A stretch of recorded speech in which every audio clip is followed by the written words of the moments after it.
Let's talk about the new commons of space. How does space and how do space technologies impact the global system and foreign affairs? And it is in many ways. First, this goes far beyond satellite constellations, even though those play a very important role. Satellite constellations provide this hyper-communication capability to any point on this planet's surface. But there are many more satellites out there and more types of satellites, from SAR satellites, radio satellites, small CubeSats, nanosats, you name it. They all have special purposes and they all are serving planet Earth. What they're doing is they allow us not just to communicate, but also to monitor and observe activities about natural phenomena like weather or vegetation or even animals, but also about movements of objects that are artificially created. That could be drones, it could be ships, navies, right? Navies can no longer hide anywhere on the planet Earth. This is a ridiculous imagination that a naval ship could be safe anywhere, because we can see them somewhere and we can do more to it. But I get to that in a moment. First, so we can see ships, we can see cars, we can see tanks, we can see all these kind of interactions, and we can not just see them and monitor or observe, we can also guide them.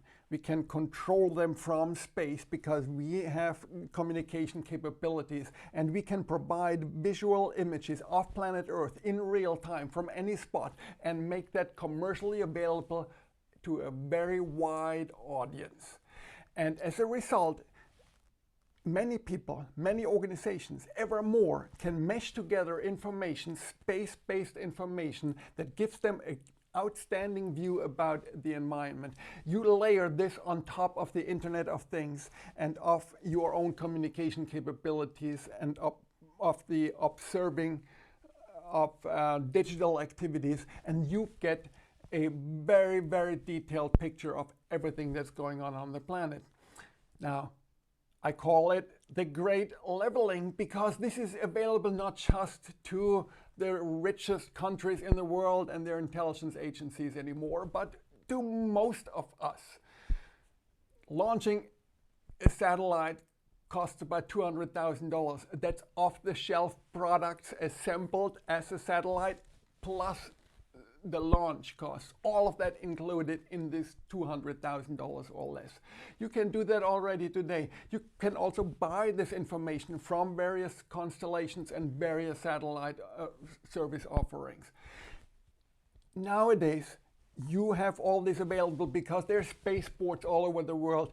The number one space power in the world is SpaceX. Number two is the People's Republic of China. Then there's Russia, and then there come other countries. But there are also ever more smaller launch capabilities that are being developed by small and tiny and mid-size launch providers.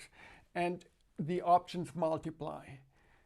And not just can we launch satellites, we can also use these things for nefarious motives. We can launch any kind of object and drop them from space and use the satellite imagery to guide the target systems.